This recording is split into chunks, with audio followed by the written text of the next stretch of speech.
रूप गोजिरे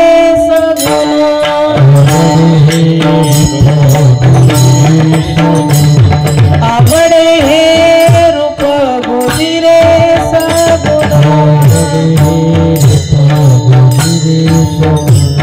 पाहता लोचन सुखावणे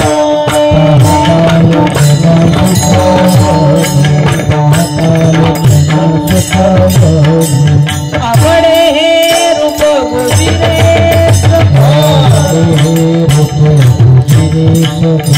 आवडे हे रूप गोजिरे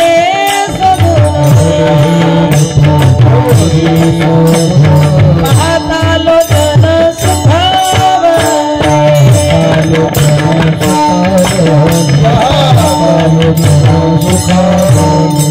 आता दृष्टी पुढे ऐसाची चोर आहे आता दृष्टी पुढे ऐसाची चोर योगी तुझ पाहे पांडुरंग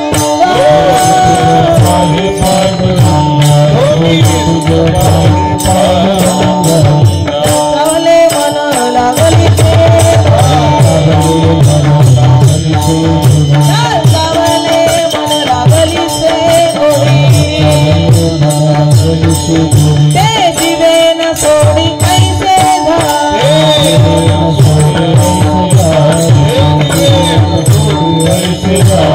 आता दृष्टी पुढे ऐसाची चोर आता दृष्टी पुढे ऐसाची मी तुझ पाहे पांडुरंग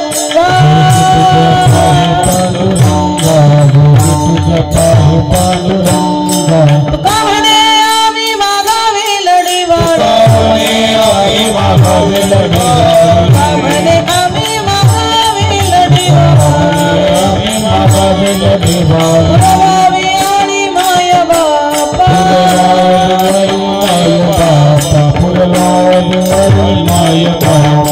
तुका म्हणे आम्ही मागावे लढीवाड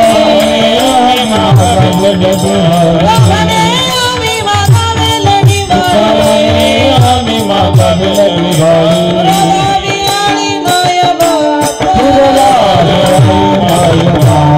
पुरवावी आणि माय बापा आता दृष्टी पुढे ऐसाची आता दृष्टी पुढे ऐसाची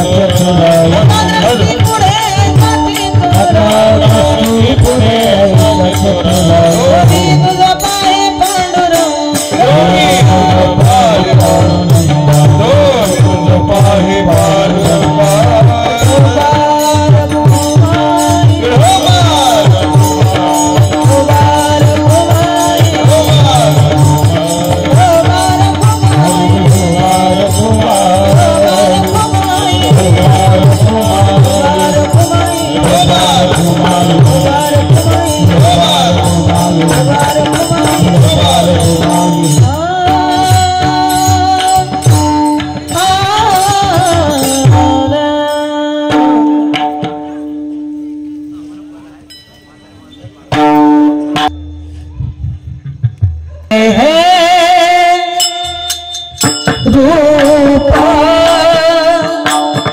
रूप गोजिरे आवडे हे रूप गोजिरे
Hare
पाहता लोचन सुखावले आता दृष्टी पुढे ऐसाची तुराहे जो मी तुझ पाहे पांडुरंगा लालचावले मन लागलीसे गोडी ते जीवे न सोडी ऐसे झाल आता दृष्टी पुढे ऐसाची तूर आहे जो मी तुझ पाहे पांडुरंगा तुका म्हणे आम्ही मागावी लढीवाळी पुरवावी आणि माय बापा आता दृष्टी पुढे ऐसाची तुर आहे जो मी तुझ पाहे पांडुरंग श्री गुरुचरण सरोज रज निज मन मुकुर सुधारी वर्ण रघुवर विमल जसो जोदायक फलचारी बुद्धीन तनु जानिके सुमिरो पवन कुमार बल बुद्धि विद्या देहु मोहे हरहु कलेश विकार नागेंद्र हराय त्रिलोचनाय भस्मांगरागाय महेश्वराय नित्याय शुद्धाय दिगंबराय तस्मै नकाराय नमः शिवाय महायोग पीठे तटे भीमरथ्या वरं पुंडरीकाय दातुं मुनिन्दे समागत्य तिष्ठन्तमानन्दकन्दं परब्रह्मलिङ्गं भजे पाण्डुरङ्गं पाण्डुरङ्गकरो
त्यांच्या कृपादाने कथेचा विस्तार बाबाजी सद्गुरु दास तुका जयांचे केली स्मरण होय सकळ विद्येंचे अधिकरण तेचे वंद श्री चरण श्री गुरूंचे ते नमस्कारोनी आता नमो सद्गुरु तुकया ज्ञान दीपा नमो सद्गुरु सच्चिदानंद रूपा नमो सद्गुरु भक्त कल्याण मूर्ति नमो सद्गुरु भास्करा पूर्ण कीर्ती सेवे लागी सेवक झालो तुमच्या लागलो निज चरणा अहो स्वामी तुकया देवा यावरी न करावा हेर मस्तक हे पायावरी या वारकरी संतांच्या रायगडी मंदिरी वसे माझा राया चरणासी अर्पितो अजन्म हि काय जगदीश्वरासी जोडली ज्यांची ख्याती प्रथम वंदितो तुम्हा शिव छत्रपती वाघाच्या जातीचा पोलादी जातीचा जगात वैभवशाली वाघाच्या जातीचा पोलादी जातीचा जगात वैभवशाली शिवरायाची जयंती आली माझ्या राजाची जयंती आली शिवरायाची जयंती आली माझ्या राजाची जयंती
या महाराष्ट्राची आराध्य दैवता आई भवानी कुलस्वामिनी आई जगदंबेला नमन करून स्वराज्य संस्थापक छत्रपती शिवरायांना मानाचा मुजरा करून पंढरीश परमात्म्याच्या असीम कृपेनं जगद्गुरु तुकोबारायांच्या कृपा आशीर्वादानं आपल्या कुशावाडी नगरीमध्ये शिव जन्मोत्सवानिमित्त एक आगळा वेगळा कार्यक्रम पाहायला मिळतोय महाराज. आतापर्यंत माझ्या शिवरायाची जयंती 1-1.5 दिवस डामडूम होत होती, सामसम होत होत, पण आता एवढा काळ बदलला, आम्ही एवढे भाग्यवान आहोत आणि हे झालंच पाहिजे होतं. सुरुवात माझ्या कुशावाडी मधून झाली, त्याबद्दल तुम्हाला सगळ्यांना एकदम धन्यवाद. अभिनंदन तुमचं. पहिलंच गाव आहे माझ्या पाहण्यामध्ये की शिवजन्मोत्सवानिमित्त सप्ताह आपल्या गावात आहे, त्याबद्दल इथल्या वारकरी मंडळींना मी मनापासून धन्यवाद देते. तुमच्यामुळे हे सगळं काही उभारलं महाराज. म्हणून सुंदर अशा या अखंड हरिनाम सप्त्याचा नियोजन संपूर्ण गावकरी मंडळीने अतिशय आनंदाने उल्हासाने एकत्रित येऊन सुंदर असं भव्य दिव्य नियोजन केलेलं आहे. चालू असलेला हा अखंड हरिनाम सप्ताह, त्या योगानं आजचा हा दुसरा दिवस, दुसऱ्या दिवसाची कीर्तन रूपी सेवा ही माझ्या वाटेला आली. मी गतवर्षीही शिवकाळामध्ये शिवजयंती जन्मोत्सव काळामध्ये येऊन गेले होते, यंदाही येण्याचा योग आला. त्याबद्दल पुनश्च एकदा संपूर्ण गावकरी मंडळीचे जाहीर आभार. सगळ्यांनी मला या ठिकाणी सेवेची संधी पुनश्च एकदा उपलब्ध करून दिली. आमचे बाबा आहेत त्यामध्ये प्रामुख्यानं अतिशय आनंद वाटला महाराज. आदी करून सर्व गावकरी नवतरुण मंडळ, माझ्या छत्रपती शिवरायांच्या सगळ्या मावळ्यांना मी मनापासून धन्यवाद देते. सगळ्या युवा पिढींना ज्यांनी पुढे होऊन एवढा सुंदर उपक्रम राबवला. सगळे गावकरी मंडळी, तरुण मंडळी, लहान थोर मंडळी आणि पुरुष मंडळी आणि माझ्या सुंदर अशा मायमाऊल्या सगळ्यांच्या चरणी नतमस्तक होते.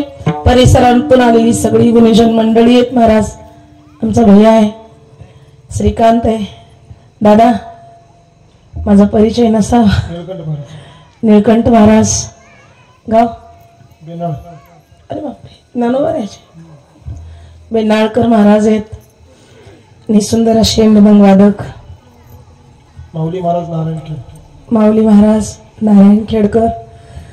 इकडे सगळे वारकरी संप्रदायावर नितांत प्रेम करणारी परिसरातून आलेली सगळी वारकरी मंडळी आमची. संतोष अण्णा आहेत, विनेकरी बाबा आहेत, सगळे टाळकरी मंडळी. आता सगळ्यांची नावं माहिती नाहीत. गावातली सगळी भजनी मंडळ, सगळे माऊली ज्ञानोबारायावर तुकोबारायावर प्रेम करणारी सगळी तरुण मंडळी आणि छत्रपती शिवरायांवर प्राण ओवाळून टाकणारी सगळी मावळी मंडळी सगळ्यांच्या चरणी नतमस्तक होते. सेवेकरता निवडलेला अभंग देहू निवासी जगद्गुरु तुकोबारायाचा अतिशय गोड अभंग आहे. महाराज जगद्गुरु तुकोबाराया या अभंगामध्ये परमात्म्याच्या रूपाचं वर्णन करतात. देवा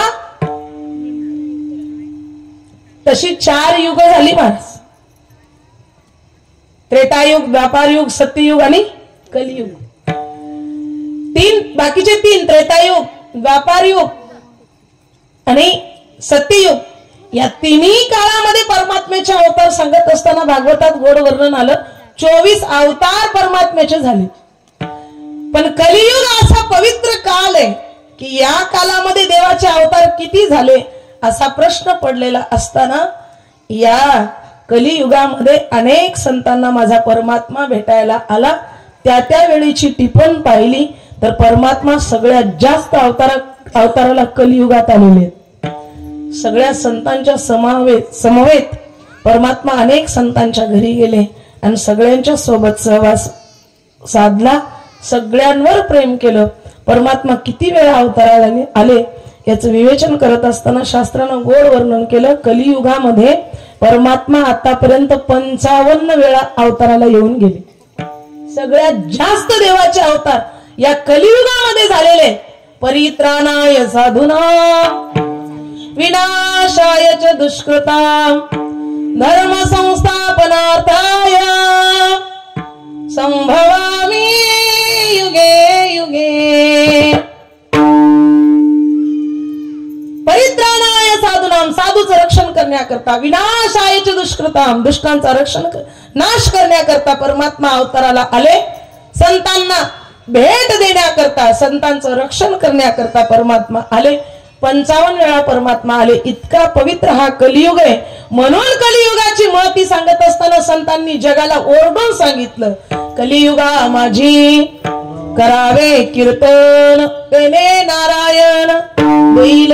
परमात्मा तुम्हाला भेट घ्यायची असेल देवाची तर कीर्तन करा, देवाचे नामचिंतन करा, देवाच्या स्वरूपाला पहा.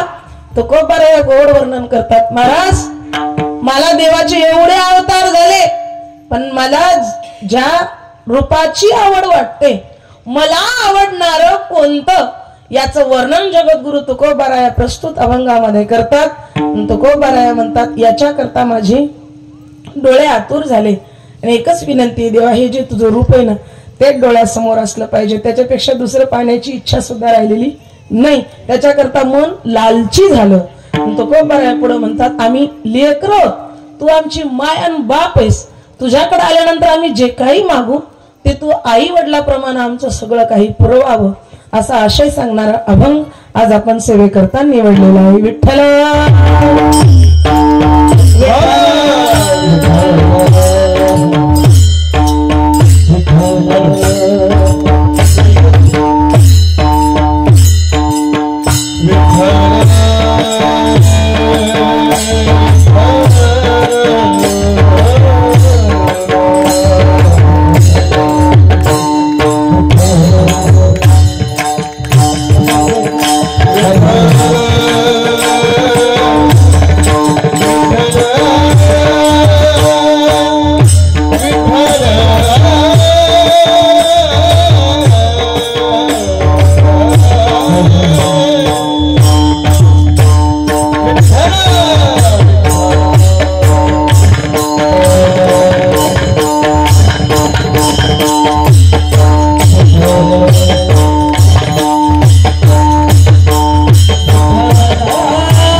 माणसाचं जीवन खूप लहान आहे महाराज.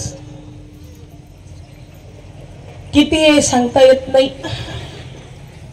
आहे हेही सांगता येत नाही. बरं संपत म्हणा तर उद्याही आपण शिल्लक आहोत. म्हणजे आहे म्हणूनही सांगता येत नाही, संपलं म्हणूनही सांगता येत नाही. एवढं अवघड जीवन माणसाचं आहे. तुकोबा या गाथ्यामध्ये वर्णन करत असताना सांगतात, क्षणभंगूर नाही भरवसा, वारे सावध तोडा माया अशा, काही नचले मग गळा पडेल फासा, पुढे हुशार तर आहे ओळसागा. किती आयुष्य आहे माणसाचं. एका कवीनं वर्णन केलं महाराज, कुछ पल की जिंदगानी एक राज सबको जाना,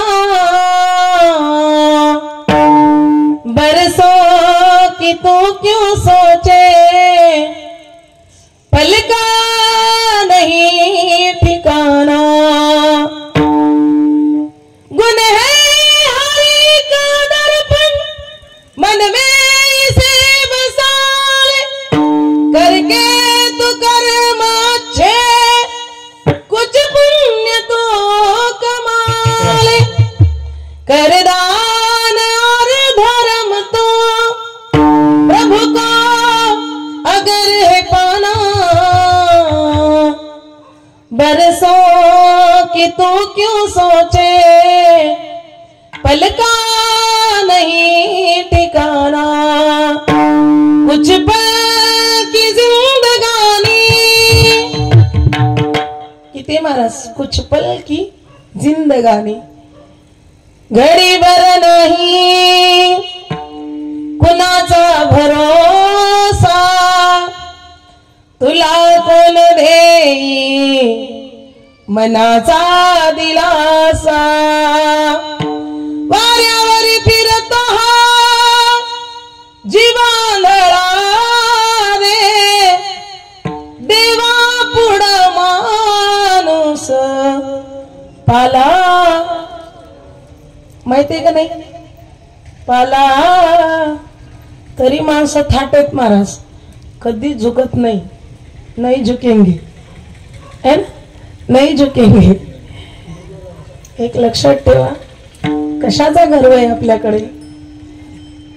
खाली हाथ आया है तो खाली हाथ जाएगा,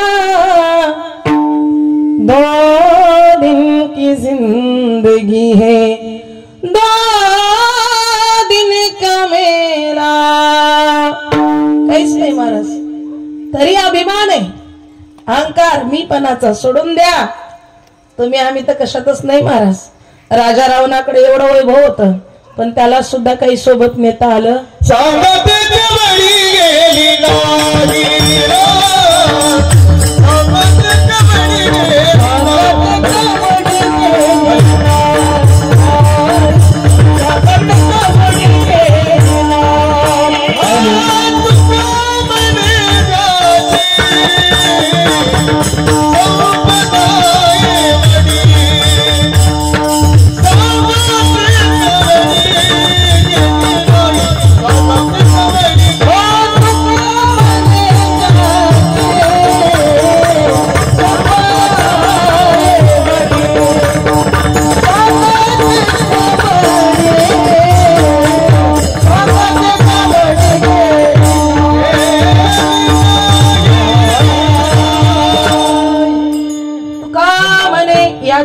ज्याची रावणाची संपदा एवढी, सांगा ती कवडी गेली नाही. रिकाम जावं लागलं महाराज. सिकंदरानं जवळजवळ अर्ध जग जिंकलं होतं, अर्ध जग जिंकलं सिकंदराने. आणि शेवटचा काळ सिकंदराचा आला. लक्ष देऊन ऐका, खूप गोड चिंतन आहे महाराज. शेवटचा काळ जवळ आला. प्रधानजीने विचारलं, महाराज काय इच्छा आहे? काही नाही म्हणे. अरे शेवटच्या काळात एक गोष्ट सत्य, सत्य काय याची मला जाणीव झाली म्हणे. काय जाणीव झाली? काही नाही म्हणे. सिकंदरानं सांगितलं, जग जरी जिंकता आलं, शेवटचं सत्य आता कळालं जेव्हा वेळ निघून गेली. आता वेळ निघून गेली म्हणे. काहीतरी दिवस, काहीतरी क्षण माझ्याकडे शिल्लक आहेत. काहीतरी थोडा वेळ माझ्याकडे शिल्लक आहे आणि आता कळून आलं मला कळो येईल अंत का जवळ आला आणि आता कळालं. सिकंदरानं सांगितलं महाराज जग जरी जिंकता आलं एक सत्य डोळ्यासमोर आलं या जगातली कोणतीच वस्तू मला सोबत नेता येणार नाही. मग काय केलं राजेसाहेब? काही नाही म्हणजे छाती टोकून जगाला सांगत होतो मी जग जिंकलो. बऱ्याच संतांनी मला सांगितलं होतं बाबा रे जग जिंकलास याच्यात मोठेपणा करू नको, याच्यात मोठेपणा मिरवू नको, या अहंकारामध्ये जीवन जगू नको. का? खऱ्या सत्याची कास धर, त्याची कास धरल्याशिवाय राजा महाराजांनी सुद्धा उद्धार पावलेला नाही. सिकंदराला कळालं आणि त्याला वाटलं महाराज क्या किया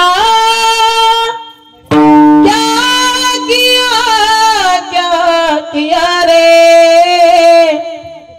तूने जीवन गमा दिया, तूने जीवन गमा दिया क्या किया रे. जिसे पाना था उसको तो दिया, जिसे पाना था उसको तो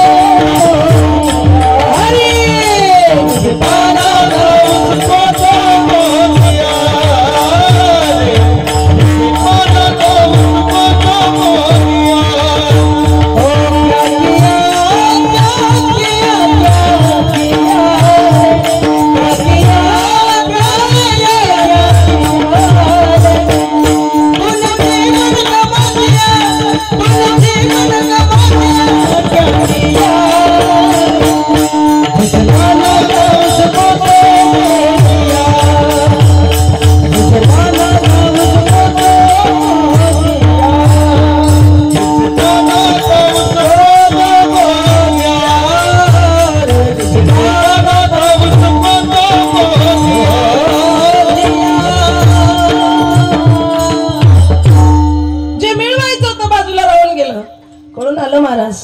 ओ तसं संत महात्मे तुम्हा मला ओरडून सांगतात बाबा रे जोपर्यंत आयुष्य आहे तोपर्यंत विचार करण्याची संधी आहे, जोपर्यंत वेळ आहे तर विचार करून घ्या.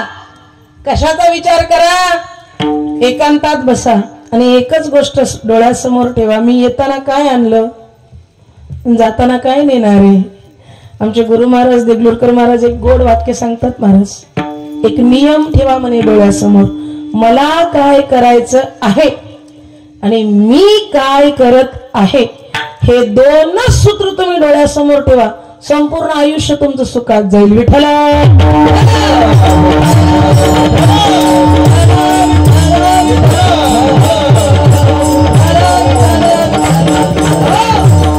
किती गोड उदाहरण आहे, किती सूत्र आहे. गणित सोडवायचं झालं तर उदाहरण सूत्र लागतात, तसं जीवनाचं सुद्धा गणित सोडवायचंय ना तर सूत्र लागतात महाराज. आणि हे गणित जीवनाचं सोडवत असताना सुखाने जर जीवन जगायचं असेल तर दोनच वाक्य, मला काय करायचं आहे आणि मी काय करत आहे, मला मिळालेलं शरीर कशा करता आहे आणि मी त्याचा वापर कुठं करत आहे.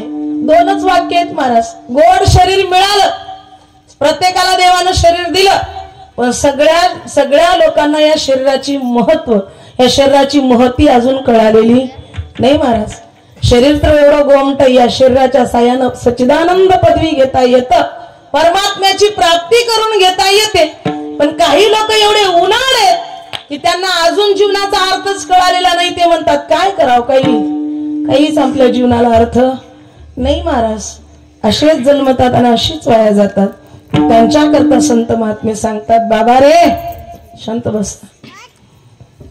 सुंदर नरदेह मिळाला, शास्त्र गोड वर्णन करतो महाराज. शरीरामध्ये सगळ्यात महत्वाचा भाग काय असेल तर ते आमचे डोळे आहेत. शरीरातला सगळ्यात महत्वाचा भाग कोणता आहे? डोळे. डोळे बरोबर, वा छान. आता पुढचं सांग. झाडावर आंबा पिकला, कोण पाहिलं? तुम्ही शांत बसा, नकला देऊ नका राव. झाडावर आंबा पिकला, सगळ्यात अगोदर कोण पाहिलं? अरे आता तुझ्या समोर झाड आहे, झाडाला आंबा पिकला, कोण पाहिलं? माणूस. कुठलं? वा राईट. थोडं कमी पडलास, तूप खात जा. कोणा पाहिलं? राईट. आता पुढचं सांगा. पाहिलं डोळ्यांनी महाराज, आंबे पिकलेले डोळ्यांनी पाहिलं, पण ते खावं वाटलं कुणाला? बरं ठीक आहे, खाऊ वाटला आपल्याला मनाला. जाऊ द्या, पुढचं सांगा. आंबा पिकला, खाऊ वाटला, पण गेलं कुणा तिथं? कुणा गेलं? तुम्ही शांत राहा, थोडं लेकरांना सांगू द्या. हा, मागून आले नकला, पाय गेले, ठीक. पण जवळ झाडाच्या गेलं. आता तोडलं कुणी? वा वा, हाताने तोडलं. तोडले हाताने, घेतला महाराज आंबा. खाल्लं कुणी? तोंडाने खाल्लं. चव कुणी घेतली? आणि तेवढ्यामध्ये घरच्या मालकानं पाहिलं आणि एवढा दंडुका घेऊन आला. आता मार कुणी खायलं?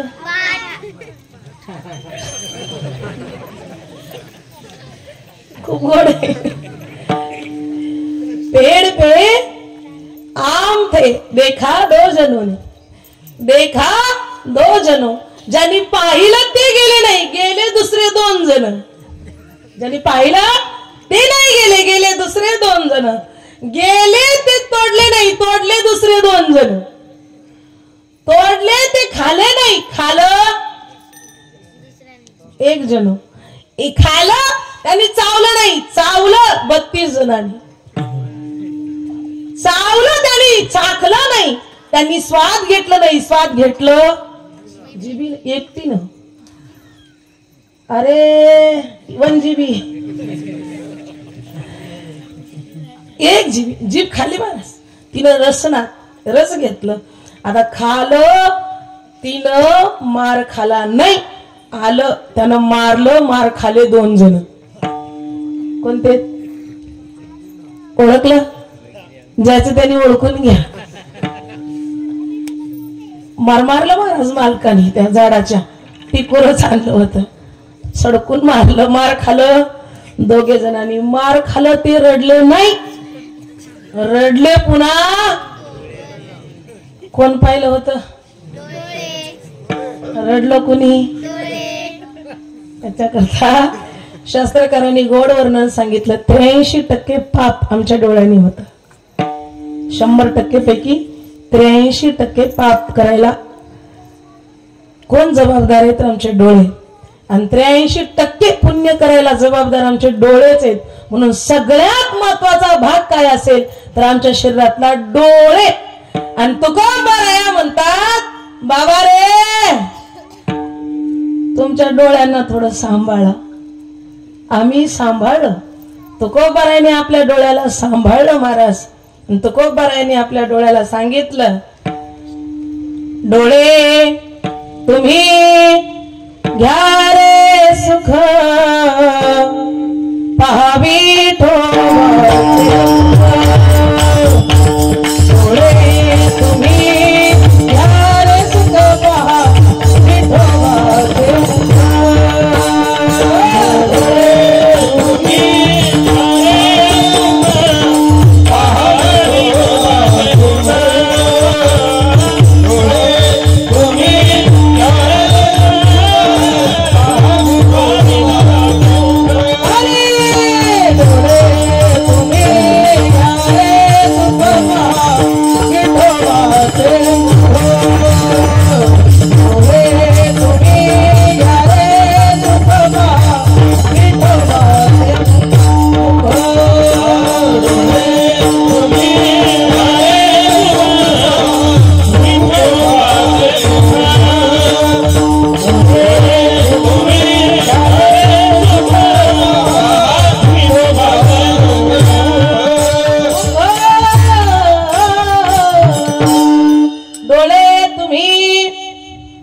सांगितलं महाराज. काय करा? पहा विठोबाचे मुख. गोड वर्णन नाही महाराज. पुण्यामध्ये शनिवार वाड्यामध्ये जगद्गुरु तुकोबारायांना जगद्गुरु तुकोबारायाची महती छत्रपती शिवरायांना कळाली. कळाली म्हणण्यापेक्षा एवढा परमार्थाचा महामेरू असणारे जगद्गुरु तुकोबाराया अनेक कीर्तनातून अनेक प्रवचनातून माझ्या शिवरायांना धर्म शिकवत होते. धर्म शिकत असताना ही गोष्ट माझ्या शिवरायांच्या लक्षात आली. शिवरायांनी विचार केला म्हणे एखादी दिवस आपले घरीच तुकोबारायांना बोलावं आणि सुंदर असं कीर्तनाचं आयोजन करावं. छत्रपती शिवरायांनी आपल्या शनिवार वाड्यामध्ये पुण्यामध्ये सुंदर अशा कीर्तनाचं आयोजन केलं. छत्रपती शिवराया जगद्गुरूचे अनुयायी आहेत. जगद्गुरु तुकोबारायांचं शिष्यत्व पत्कारणारे शिवछत्रपती आहेत. शिवछत्रपतींना एकूण 8 पत्नी आहेत. शिवछत्रपतींना एकूण 6 मुली 2 मुले. शिवछत्रपतींची ही जयंती म्हणजे 395वी ही जयंती आहे, जन्मोत्सव आहे. शिवरायांना जाऊन 395 वर्ष झाले तरी सुद्धा आमच्या हृदयातून त्यांचा विसर पडलेला नाही. महाराज विसर कुणाचा पडतो? विसर पडलं त्यांना आठवावं लागतं. इथं आमच्या राजांना कोणी विसरलेलं विसरू शकतच नाही. एवढी ख्याती माझ्या शिवरायांची होती. त्या काळामध्ये सुंदर असं कीर्तनाचं आयोजन केलं. राजसिंहासनावर रोज राजा बसणारे, पण आज राजसिंहासन बाजूला काढलं. तुकोबारायांना स्टेजवर उभं केलं. सुंदर असं कीर्तनाला सुरुवात झाली आणि जगाचा मालक, जगाचा राजा, छत्रपती असणारा, जगावर छत्र, आपल्या मायेचं छत्र पांघरून घालणारा तो छत्रपती समोर कीर्तनात बसला आणि कीर्तनाला सुरुवात झाली. जगद्गुरु तुकोबारायांनी अनेक अभंग माझ्या शिवरायांकरता घेतले महाराज, आणि हाही अभंग घेतला तरी काही हरकत नाही. तुकोबाराय या अभंगाच्या माध्यमातून शिवछत्रपतींना एक उपदेश करतात असंही म्हणायला काही हरकत नाही. तुकोबाराय आपल्या जीवनामध्ये एका परमात्मेशिवाय मी दुसरं कोणाला पाहिलं नाही, त्याच्याशिवाय दुसऱ्या कोणाकडे वाईट नजरेनं माझ्या डोळ्याला कामच दिलं नाही. याच्यातून माझ्या छत्रपती शिवरायांना माझ्या तुकोबारायांनी एकच संदेश दिला, तू ही राजा आहेस. आणि अनेक राजे झाले महाराज. इतिहास उघडा आणि पहा. सगळ्या राजांमध्ये काही गोष्टी साम्य असतील, सारख्या असतील, पण सगळ्या राजांमध्ये एक गोष्ट निराळी माझ्या शिवछत्रपती मध्ये आहे. ती गोष्ट कोणती? तर ती एकमेव एक गोष्ट आहे, पराविया नारी रखुमाई समान. अनेक राजे होते पण दुष्ट होते, दुराचारी होते, अनाचारी होते, अधर्मी होते, डोळ्यानं चांगलं पाहणारे नव्हते. आणि केवळ इतिहासातला एक राजा जो जाणता होता तो राजा असा होता ज्याच्या डोळ्यांना तुकोबारायांनी सांगितलं होतं, बाबा रे, मी जसं माझ्या डोळ्यांना सांगितलं की मला पांडुरंगाशिवाय दुसरं कोणी आवडत नाही. भर कीर्तनामध्ये तुकोबाराया म्हणतात, पांडुरंगाचे अनेक अवतार झाले, अनंत रूपे अनंत वेशी देखिले म्या त्याशी. अनेक रूप आहेत महाराज. पण माऊली ज्ञानोबाराया म्हणतात, देवा, सगळे तुझे रूप जरी असले तरी मला आवडणार सुंदर ते ध्यान उभे विटेवरी करकठावरी ठेवनिया सुंदर ते ध्यान उभे विटेवरी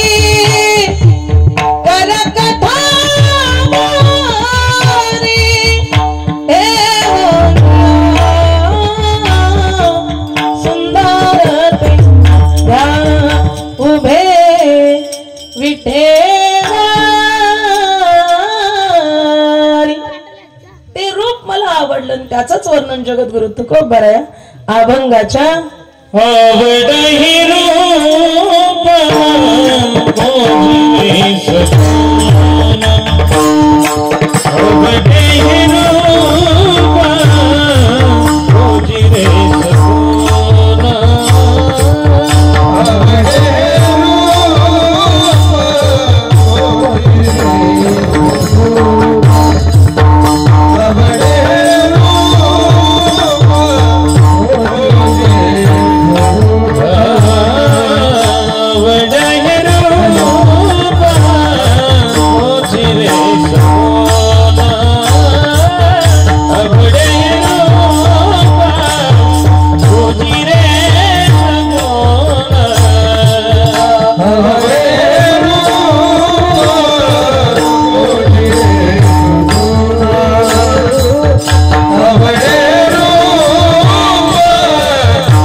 सुखावले. ऐकलं महाराज तुकोबारायांचं.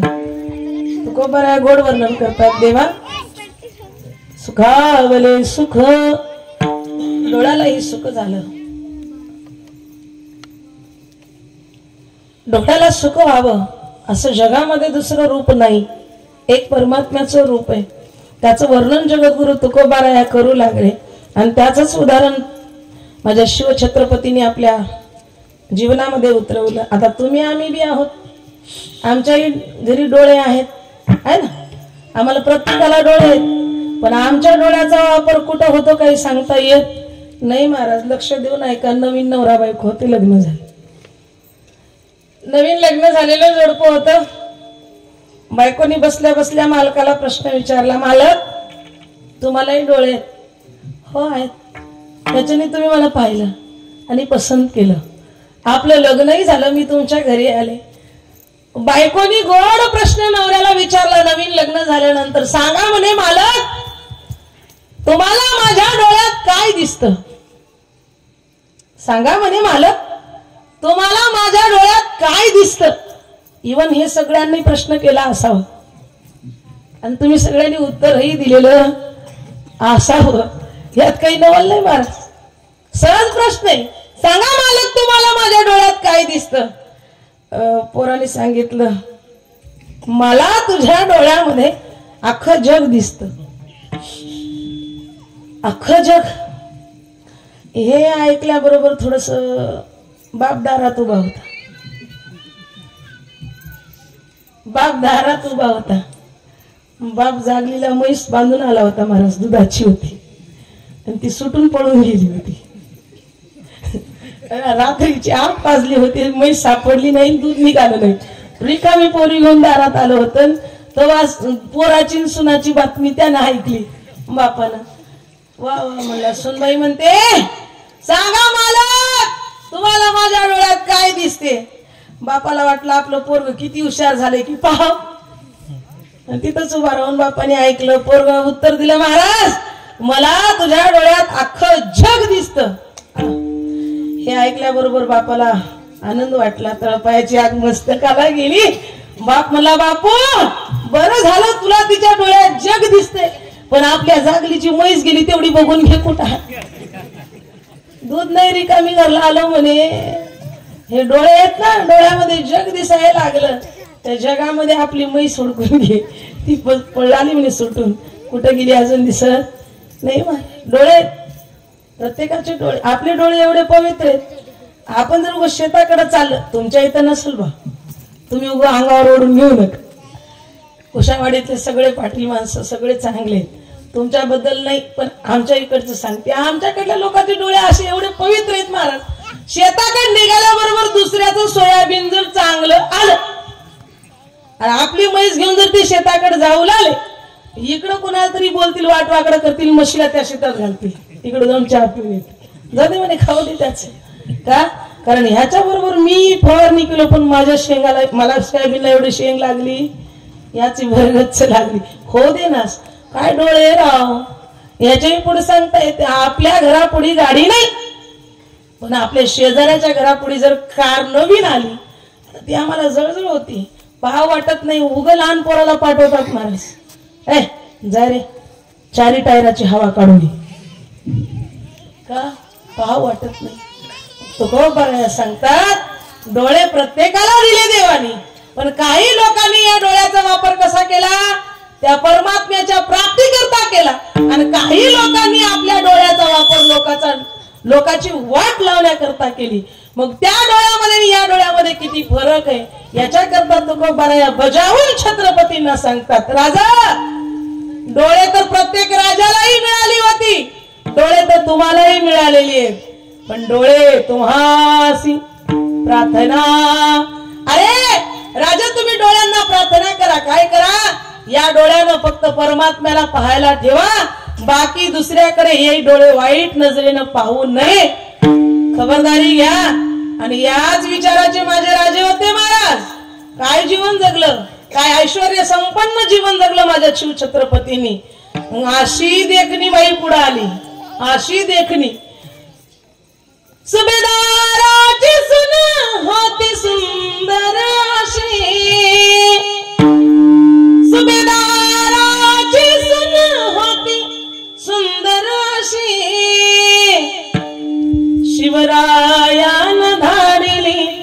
जशीच्या तशी शिवरायान धाडिली जशीच्या तशी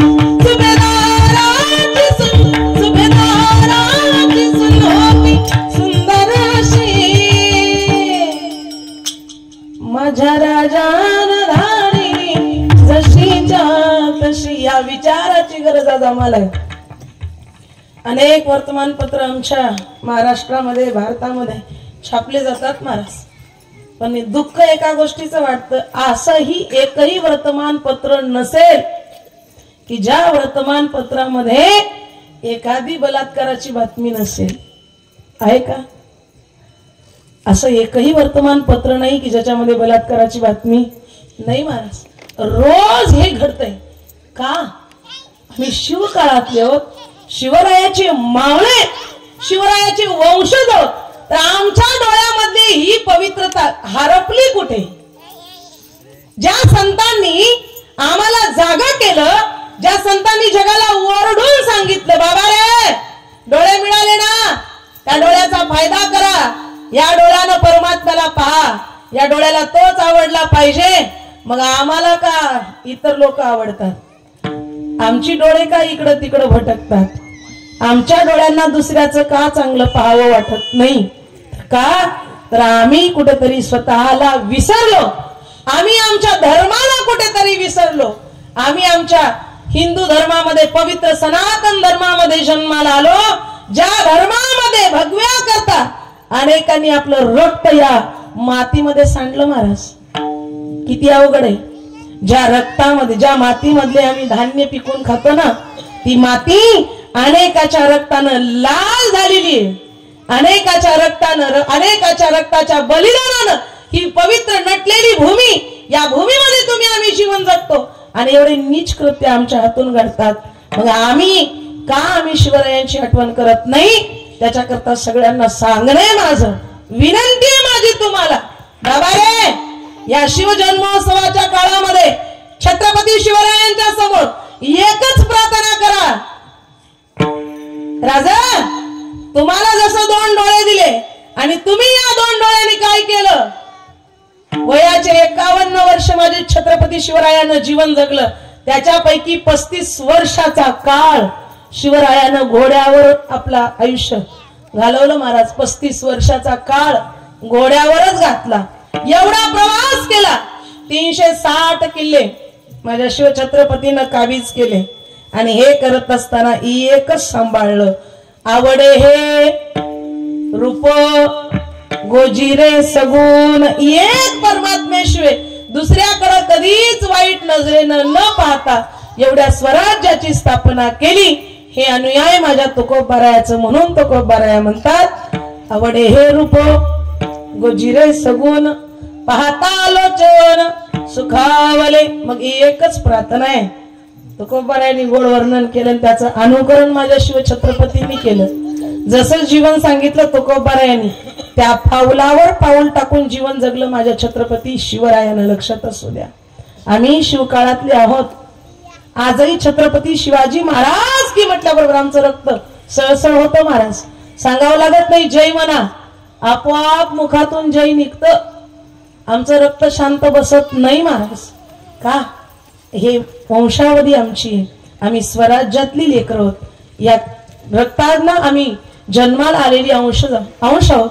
म्हणून आम्ही सुद्धा परमात्म्याचं चिंतन करत असताना आम्ही आमच्या डोळ्याला सांगितलं पाहिजे, बाबा रे वाईट पाहू नको, वाईट गोष्टीकडे जाऊ नको, जिथं वाईट काही होतंय त्याचा विरोध करायला शिक. अन्याय करणाऱ्यापेक्षा अन्याय सहन करणारा जास्त गुन्हेगार आहे, लक्षात ठेवा. आणि अन्याय होताना पाहणारा त्याच्याही पेक्षा जास्त गुन्हेगार आहे. म्हणून अन्याय एकतर करायचा नाही, करताना पाहायचा नाही, आणि होत असेल तर त्याला विरोध केल्याशिवाय राहायचा नाही. विठ्ठला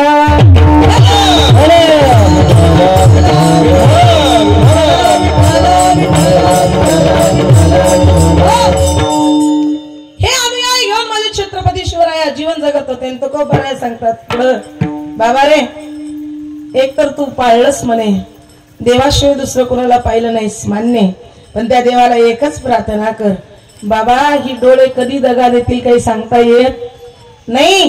तुम्ही आम्ही साधे माणसं आहोत दादा, आपल्या समोर एखादी चांगली गोष्ट आली की लगे डोळे भरकटतील. यात नवल नाही, ऋषी मुनींना सुद्धा डोळे होते. हजारो वर्षाची तपश्चर्या करणारे शुकदेव, हजारो वर्षाची तपश्चर्या करणारे विश्वामित्र 10,000 वर्ष तपश्चर्या केली. लक्ष देऊ नये का? एवढे डोळे पवित्र होते. सकाळ झाल्याबरोबर देवाला पाहायचं होतं. उजडलं का परमात्मा पुढे येणार होता आणि देवाला पाहण्याकरता डोळे मिळाले. देवाचं अखंड चिंतन केलं. 10,000 वर्षाचा काळ गेला महाराज, पण एक रात्र अवघड होती. पांडवांना सुद्धा एकच रात्र अवघड होती आणि प्रभू रामचंद्राला सुद्धा एकच रात्र अवघड होती. कोणती? प्रभू रामचंद्राला लक्ष्मणाला ज्यावेळी बाण लागला ती रात्र अवघड होती. पांडवांना ज्यावेळी लाक्षाग्रहात टाकून जाळायचं होतं ती रात्र अवघड होती.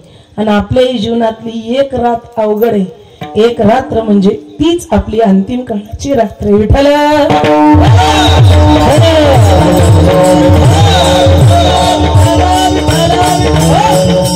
आणि ती रात्र आमची सुखात जावी तर याच्या करता यासाठी केला होता अट्टहास शेवटचा गोड. बाबा रे, शेवटचा काळ गोड व्हावा. शेवटच्या काळात सुख पाहिजे असेल तर आता चांगलं वागा. आयुष्यभर काही केलं नाही, शेवटचा काळ सुखात जाणार नाही. लक्ष देऊ नाही का? म्हणून आतापासूनच करत राहा. एक माणूस होता, लक्ष देऊ नाही का? सकाळचा एकच नियम होता दादा, जास्त काही भजन कीर्तन करू नये, पण फक्त सकाळी उठला, आंघोळीचा पहिला तांब्या अंगावर घेतला की रामकृष्ण हरी रामकृष्ण हरी रामकृष्ण हरी. आंघोळ होईपर्यंत, कपडे घालेपर्यंत, देवाला जाऊन येईपर्यंत एवढं करावं. नाही जेवण, एकच नियम.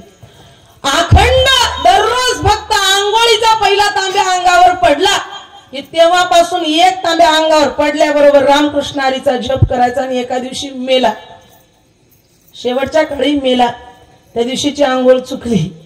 आता त्या दिवशीची आंघोळ कोण घालतात? आपल्याला आपण तर घालून घेत नाही महाराज, आपल्याला टाकूनही घेता येत नाही, दुसरेच टाकतात.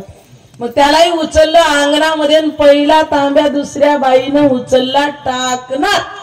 अंगावर पाण्याचा ठेम पडल्याबरोबर होठा आलाय सुरू झाले. होठा मायोभूत म्हणून बाई पळून गेली. काही जाणकार माणसं होते का होठा हलवतात. दुसरे एक माणूस हुशार होता महाराज, तो पुढे आला आणि त्यांनी सांगितलं काही नाही रे म्हणे, दररोज आंघोळ करताना रामकृष्ण हरी ही वळण इंद्रियाला पडली, त्याच्यामुळं मेला तरी ही इंद्रिय विसरले नाही महाराज. पहिला तांब्या पाण्याचा पडल्याबरोबर ओठ हालायला सुरुवात झाली. पडली वळण इंद्रिया सकळ, भाव तो निराळा नाही. पण आयुष्यभर चांगलं पहा, शेवटच्या काळामध्ये चांगलं होईल, पण मन कधी दगा देईल सांगता येत नाही. उजडल्याबरोबर देवाची प्राप्ती होणार होती विश्वामित्राला. आणि रात्रीच्या अर्ध्या रात्री 12-1 वाजता मेनका आली. मेनका येते बरंच प्रत्येकाच्या जीवनामध्ये, सावधान.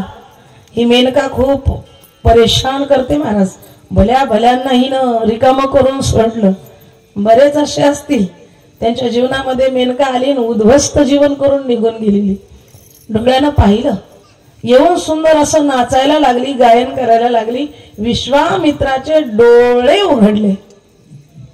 परमात्मा भेटायचा होता, डोळे उघडलं, पाहिलं मेनकेला, अख्खं पाण्यात गेलं. याच्या करता तुम्ही तुमच्या डोळ्यांना काय करा, सांभाळा. तो खूप बऱ्या देवाला प्रार्थना करतात, देवा अरे आम्ही देवा तुलाच पाहिलं, तुझ्याशिवाय दुसऱ्या कुणाला पाहत नाही, पण अजून सुद्धा तुला प्रार्थना आहे, तू माझ्या डोळ्यासमोरून एक क्षणभर सुद्धा बाजूला जाऊ नको. दृष्टी पुढे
तुझा